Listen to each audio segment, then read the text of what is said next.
Hello, viewers of OBN Horn of Africa. Today I have one guest from London. My guest today is Dibaba Tesfaye.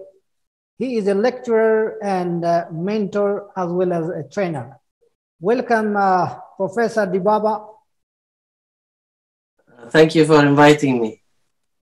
Well, today we are going to discuss the current issue in Ethiopia with you, and we really appreciate you for your time and for joining us. This is Future Africa program. And let me start with this question, Professor. And I'm sure that you have information that Ethiopian Prime Minister is on the front line to fight or to lead the fight against the terrorist TPLF. And what is your comment on this, Professor Dibaba? Thank you for having me in the first place. And these people don't understand what humanity means. These crooked TPLF leaders, they have no idea what humanity means, what a nation means, what a country means. They don't care. They don't. Most people think these crooked people, they care about Tigrayans. They don't. How can you on earth, how on earth you destroy your country, your mothers, your countrymen, old and young? How? Why you create havoc? Why you create a nightmare? Why you deliberately draw them to hell and create a nightmare and havoc? Starving, suffering. Why? A sane human being won't do this, because these people are void of what a virtue means, a noble life, a human dignity. They have no clue at all. They for themselves. People of like Plato say, those who commit evil, committing out of ignorance. I add my own. They live in the cave of their own ignorance. Knowing means to know light, to know what is virtuous, to know what is dignity, to know what is a noble life, to know human dignity, to know what justice means, to know what freedom means, to distinguish the difference between pain and pleasure and happiness, prosperity, deprivation. If you don't distinguish that, if you don't see the good, the virtuous, the noble life, you're not enlightened, you're not considered as someone who knows. You know the evil. The evil is not a knowledge. It's a darkness. It's a devilish conduct. That's what they did. They have imposed this nightmare. They have done it. They've done it really. I think all Ethiopians, including the Tigrayan people, must say, no, never again. We will never allow such a hideous, a wicked force to come and impose such a devilish system on us. I think there must be a common consensus. And all Ethiopians, regardless of their ethnicity, religion, and gender, whatever background, they must come to a conclusion: never again. Never again a system that's going to castrate us, kill us, torture us, loot us, starve us, deprive us. No, never again. This has to be a national consensus, and to move on to create and build a better system that people of this country lives in dignity and with justice and freedom and liberty. The No More movement is becoming, a worldwide movement of a Pan-Africanism to Indo-Western neocolonialism and imperialism. This is an argument that's coming out, especially in very few days. And what is your comment on these? Do you share this argument or claim? One very important point that everyone needs to really understand, take note of this. If you don't educate a generation what the nation's problems are externally, internally, what problems are at place, what factors are maintaining those things, if you don't prepare a generation, a citizen fit for the state, it is the citizen that defines the state or the nation or the country. A state has three elements: one, population, a defined territory, and an institution. For example, the defined territories are there, the populations are there, but the institutions are weak. They are not there to cultivate a citizen that understands what the country's problems are, what the country's potentials are, what the country's vulnerabilities are, and to prepare them to cultivate in the good value, the value is a niche. What defines us is our value. With that value, instead of denying the freedom and the liberty to release one's own potential, to keep the best at home instead of throwing them out, instead of persecuting the creative one, the best thinkers, the best innovators, the best talented ones, instead of kicking them out of their country. And as a result, the brain drain, most of these Western countries are using two very important things from the developing countries. The one is the best brain they collect through scholarship, the first class, the cream, the de la creamy of the nation. Second, they exploit their natural resource. So if you don't have the best people who can build the necessary institutions, cultivates a culture, a professionalism, and a best creative and innovative way of conducting your affairs, you remain vulnerable. An institution is as good as the people in it. An institution starves like a human body.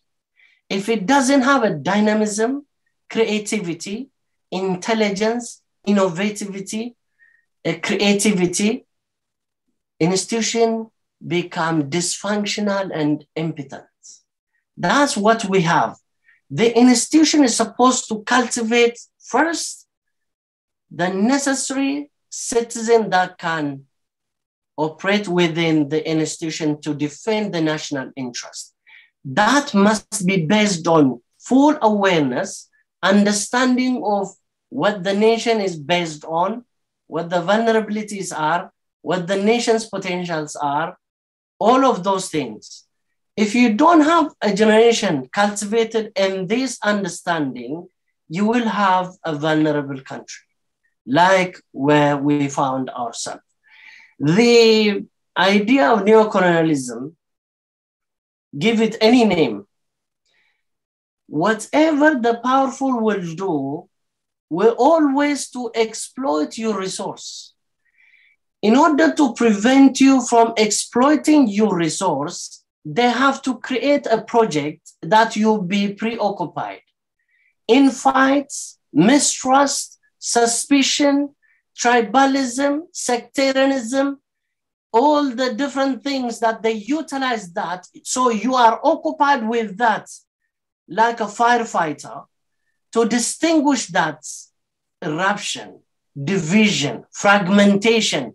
They design that, and they also appoint and create a project managers among the nation, the wicked ones, the crooked ones, the ones who have neglected, the ones who have rejected their values and have decided to be what we call a satisfied pigs, because these have no regard for their values, for their nation's well-being, for their country's integrity and security.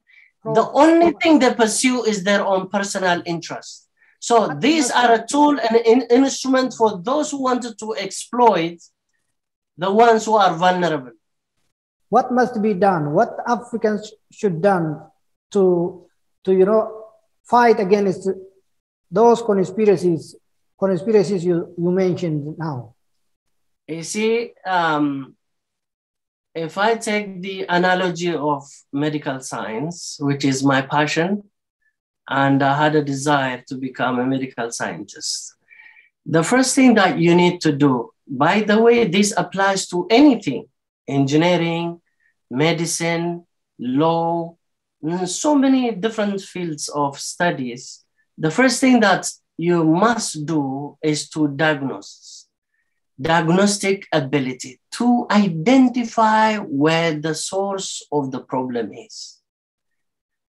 To have that, you need to be trained enough. You need to be cultivated enough. You need to put a lot of effort to master your trade, to master your profession.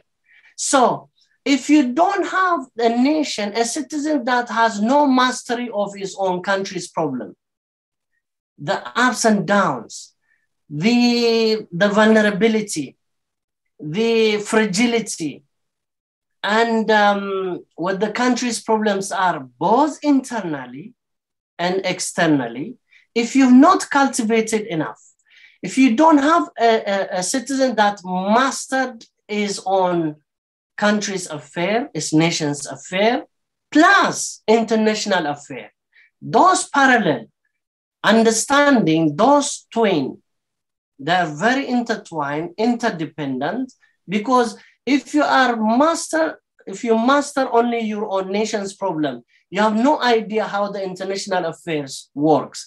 As I said, the bad and the good. If you can't identify that, if you can't distinguish that, how can you deal with that diplomatically, smartly, innovatively, cautiously? Because it is the citizen that defends the nation. So this conspiracy can only be averted or prevented or tackled by enlightening the nation, the citizen. From a very young age, enlightened, competent, critical-minded, no gullible one, not just ignorant that he just, ran with every type of things that wind.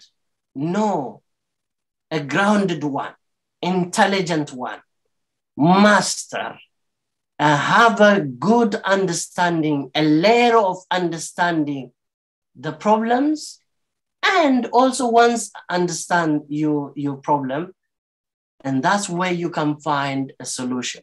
So the counter for this conspiracy, whatever vulnerability, is to build a citizen that is competent, enlightened, properly, very well trained, aware and cautious of what's going on internationally and what the factors are within the nation. So if you don't have such a citizen, you won't be able to defend. Ethiopia has been good at,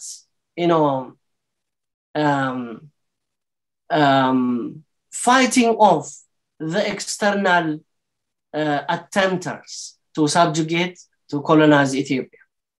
But you can't fight only with a gun. We got a lioness heart, bravery, courage, but there are something called 4 cardinal virtues. I've got 10 of them, my own, but the 4 cardinal virtues are courage, temperance, justice, and wisdom. So the citizen has to be cultivated in that courage, the courage to stand up for justice, to stand up for rights, to stand up for dignity.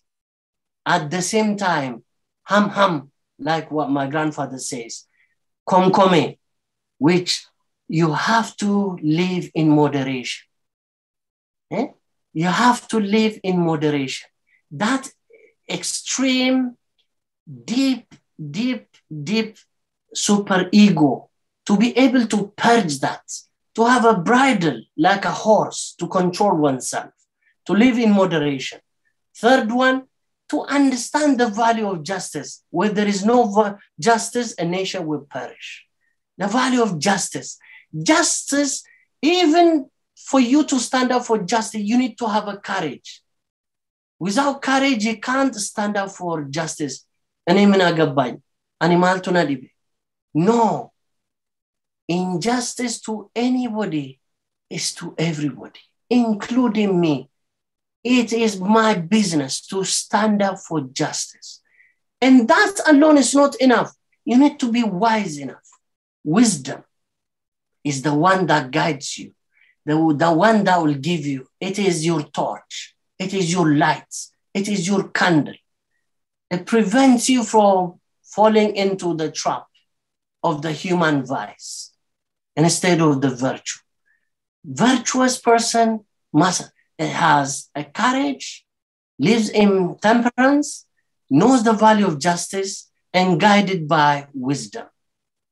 So for us, it's not a choice. After these projects, the project designed for us over the years, over the centuries, we need to sit down and design a system to enlighten a generation. For that's the enlighten the generation, a citizen, enlightened citizen, a brave, courageous citizen, a wise citizen, a just citizen, a citizen that values dignity for all, not only me, the selfish and greedy. So with that, you will have the rule of the best comes out of that.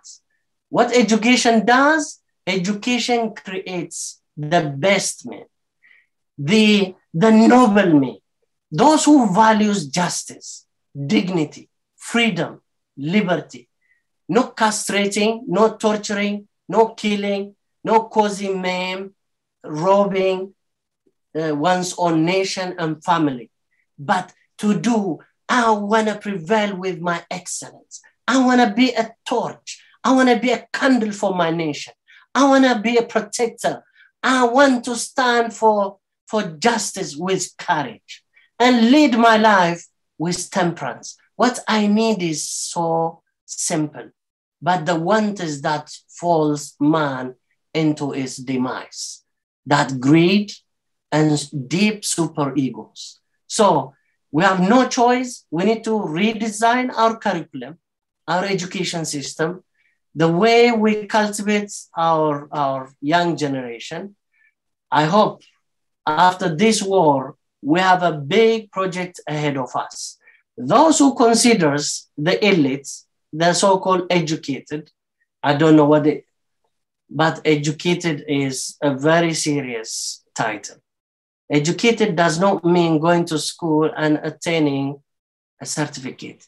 Educated is to be cultivated in the virtuous values, the noble values, wisdom, those virtue, the cardinal virtues, courage, the courage to say no to injustice, no to stealing, no to robbing and abusing one's own fellow human being. There is a big difference between human being and being human. Being human, a transcending value. Everyone deserves dignity. Everyone deserves liberty. Everyone deserves freedom. Everyone deserves a good living standard and prosperity, happiness. So that's the only way we can counter this conspiracy. Otherwise, if those greedy and kleptocrats the palace bandits are always on top and always subjugating their people, running the project designed by someone else and for their own vested interest. A nation will never change. And the best must come from the citizen. The citizen must be cultivated to counter that vulnerability, to become power, to maintain the dignity and the national security. National security, most people think naively, maybe politically illiterate or maybe security illiterate, they think ammunition, weapons. No, it is the people. Look at what happened. It's not the weapons. The people rise, they know what their interest is. They know what it means to have a country or to not to have a country. Once you have that, and to create a necessary weapon is no problem. But for example, if you have a dam, a fool, or a satisfied pig, you give him the best ammunition, he can go and sell it and convert it into his own instant gratification. But an enlightened, a brave, courageous, creative, innovative person can create something to defend himself and his family and his nation. Thank you. I think I personally agree that our people must be enlightened to say no to injustice that are coming from the Western global powers. And recently, as you may know, various Western social media platforms are trying to, silence pro-Ethiopian voices all over the globe by suspending their accounts. What is your comment on this? The nations have not been aware the dynamic international dynamics, how it works. The intertwined, interconnected system is a system. By the way, when I studied media, I was told media has a magic bullets. Have you ever heard of that? Have you ever heard of this in the class? I don't think this idea reached you. Media is a magic bullet. It's like a magic. You don't see it, invisible, very powerful, like a spirit. So what it is the institutions are designed in such a way to reinforce and to maintain the political, economic, and social system. Nobody knows. We are not educated in that. Not me personally. I'm in the middle of it. I'm an educator. I do teach many different things, philosophy, political science, sociology, name it. But I'm talking our people. In Africa, nobody is educated how the system works, how the system was designed. So everybody knows media, everybody knows CNN, BBC, but then how many people know what is the genetic makeup of that organization? How did it design? Who designed it for what purpose? Who decide what is news? I want to do my thesis on who decides what is news. And my supervisor said, no. My course director said, no, you can't do that. Because he doesn't want me to go into. Anyway, I insisted creatively, courageously, wisely, I get to the bottom of it. Not lightly, it requires courage, minchire. One, that courage to dare to know, dare to endeavor what is going on. Everything that I've studied so far, I wanted to know what is going on in economic world. What's going on in international business? What's going on in media? What's going on in the legal system? What's going on or in the past, in history? What has happened? Why did it happen? Where did it happen? Sociologically, how culture plays. What is it? Psychologically, how the mindset works. Philosophically, is it lack of wisdom or what is it? I wanted to get to the bottom of it. So we're not, look, this event has exposed our level of understanding, our level of ignorance, our level of smartness, our level of foolishness, our level of naivety. Whatever we are, it really revealed. We saw with the naked eyes where our nations are at. Because the economic system, the media system, the political system, the security system, they are intertwined. Ejina guants. They are inseparable. They're strategized. Strategists, I think, one thing I've observed recently, the nation's leader, I think he has a shortage of a strategist. And because a strategist is your lights, your binocular, that can zoom far away and bring closer to you. A strategic mind. Why all of this happened to us? You know, I can give you one thing. Those who were on a payroll of the United States and the West, they have betrayed the nation. The Prime Minister will never say daring what I'm going to say because he has a responsibility. There is in a scheme of the things he won't be able to say. But there were people who were on a payroll to betray their countries, exchange for $1 or £1 or €1. Name whatever currency. Among the elites, there were people who betrayed and took their armies and moved into the other side to support the project that they are aware they were employed to execute, to manage the projects. So what I'm saying to you is those medias, it doesn't surprise me. I know how they do it, what they do, why they do it.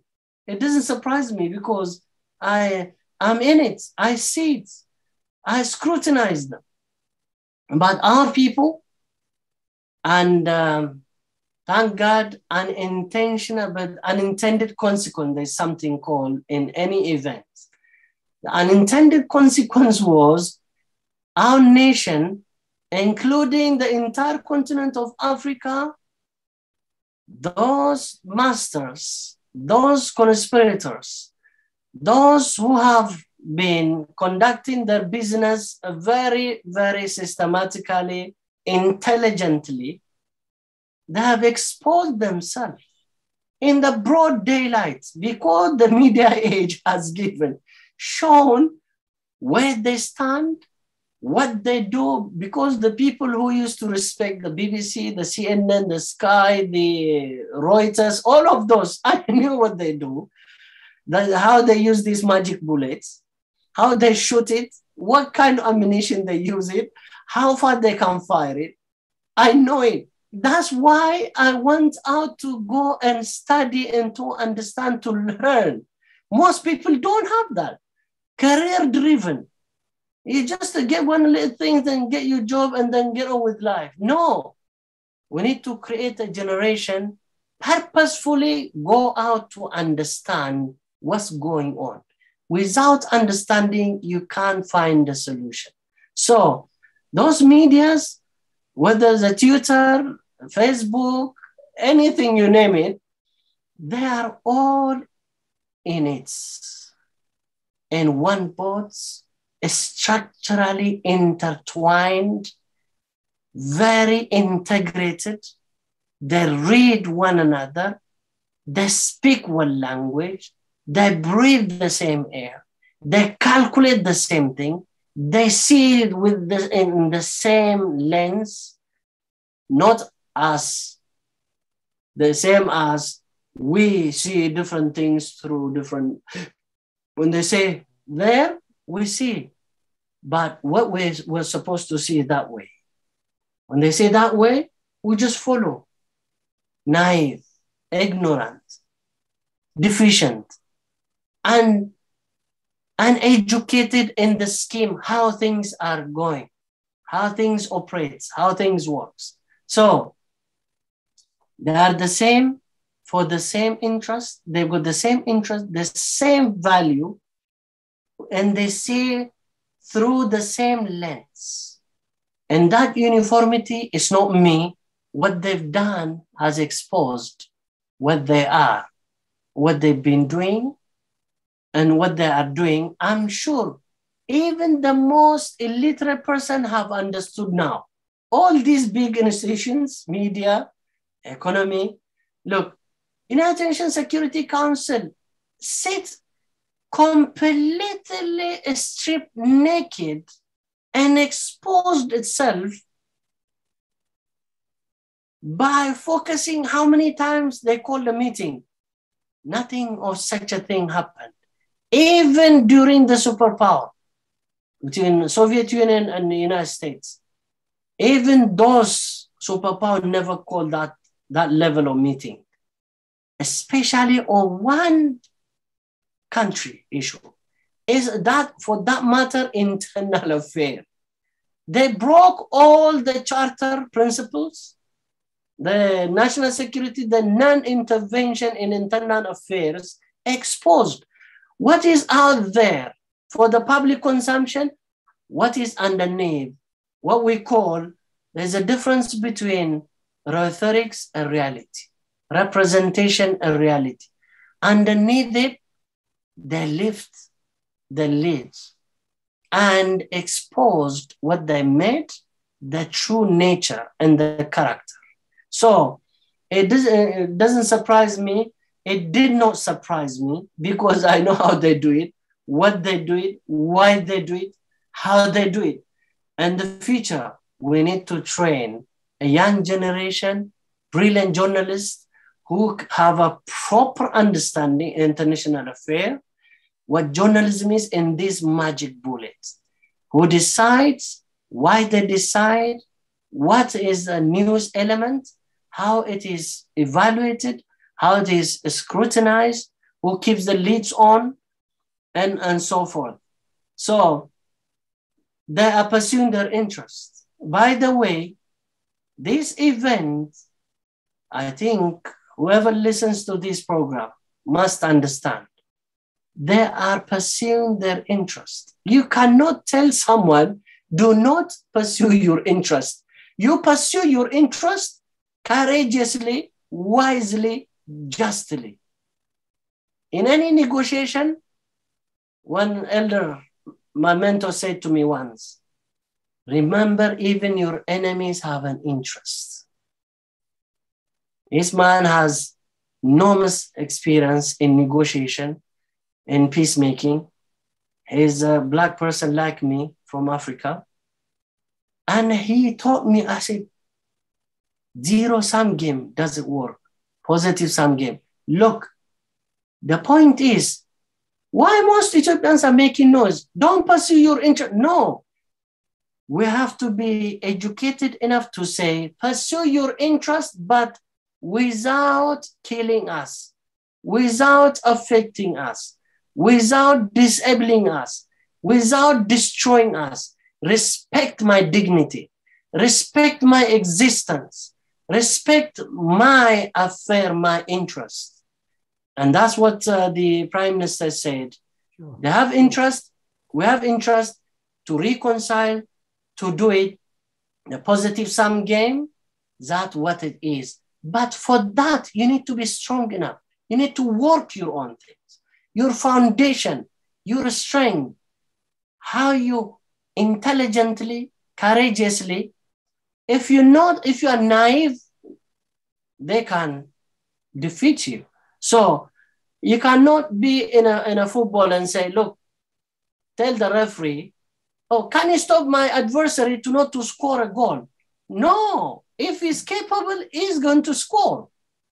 If you're not capable of defending and striking and score a goal, you You can't go to a game and say, oh, stop, don't score a goal. You are in a game, you are playing, both of you. So your job is to be smart enough to tackle and to defend and to strike. To tackle, to defend, to strike, and score a goal. You can't say, oh, stop it, don't score a goal. No, you don't do that. You play the goal, the game as it is required. What we need to tell the imperialist force, the conspirators, you have interest, we're not denying your interest, but you cannot pursue your interest by exploiting us, by destroying us in your own terms. Let's have a common term. Let us decide and bring the common term. These exploiters, they don't want to have a common agreed terms. They say, live according to my terms, according to my yardsticks. If I give this much, that's it. How can you decide on my own property, on my own ontology, being a nation? You can't decide for me. We can exchange material. We can exchange ideas. We can exchange cultures. The best element, you take the best, I take the best. We can exchange on a fair game. That role, we have no role in designing the rule. That's how international economic system runs, how international security system runs, how a transaction runs. But what they're scared of, if Ethiopia breaks out, they're going to destroy this unilateral imposing rule of the game. If Ethiopia comes out, Ethiopia will be able to lift others, encourage others, and the other will be daring the same as Ethiopia. So keep Ethiopia down. Therefore, the status quo, the unilateral, one-sided, fits all, the rule of the game should continue. There is a continued call for all corners to African leaders. What do you say about this?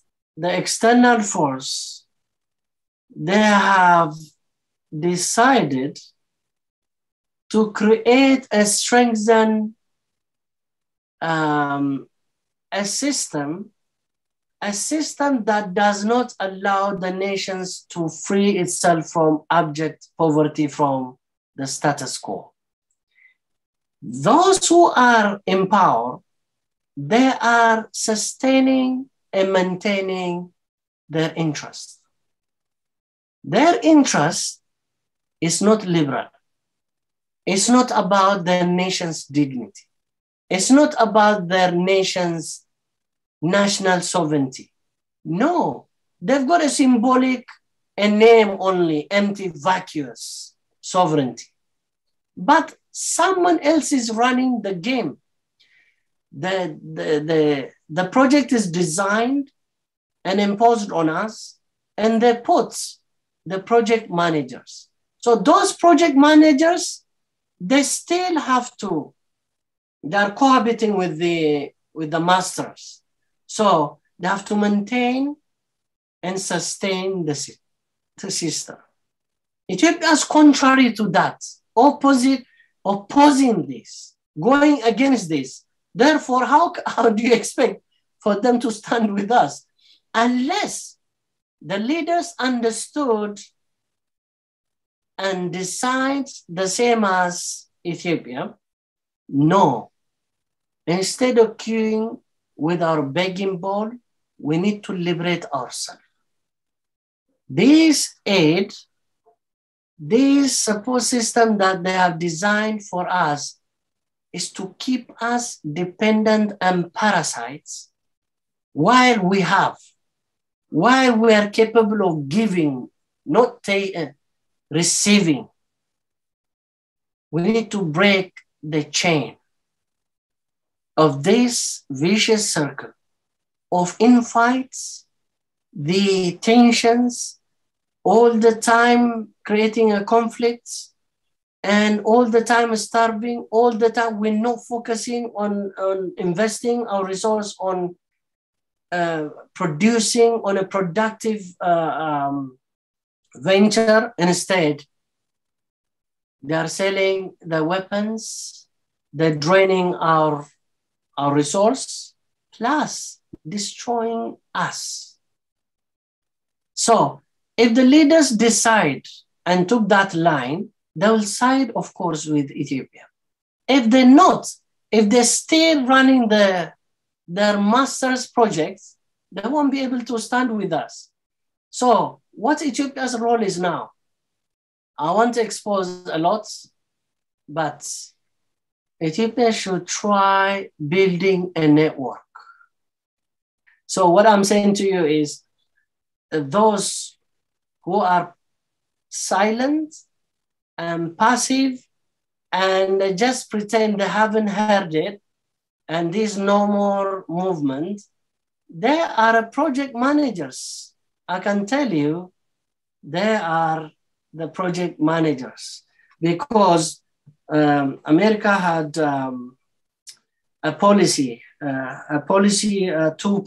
two-pronged policies. And these policies are two-pronged. And the one is a depopulation. The more population-wise growth, it will affect our interest. Therefore, we need to prevent population growth. So they call it depopulation. They also believe deindustrialization. Industrialization is contrary to our national security, our prosperity, our interest. So this two-pronged policy has been applied and still applies. Not many people are aware of that. So to achieve these two policies, and they use something called a very, very, very a clever one, a very effective one. What they say is, the one is to create a strengthened third world policy states as a means of enforcing population control. To create a strengthened policy state, brutal one, dictators. These dictators and brutal third world policy states, leaders, project managers, don't expect they will stand with us. No way, because they have a paymaster, they have the sustainer, they have the maintainer, they have the trainer, they have the scrutinizers. Therefore, they will always side with the paymasters. So, and also this, what this policy says is the third world economy represents a threat to us, to the US in particular, I'm talking. So, is their interest a threat to the US interest, national security? Therefore, those advocating such a development policy has to be crushed. This is what they have. Not many people are aware of this. Development, any development. What did Ethiopia say now? Ethiopia says, I want to get out of this abject poverty. They say no. Ethiopia says, I want to develop, I want to decide my own way of getting out of this problem. They say no, because this is in line, this is what their policies are.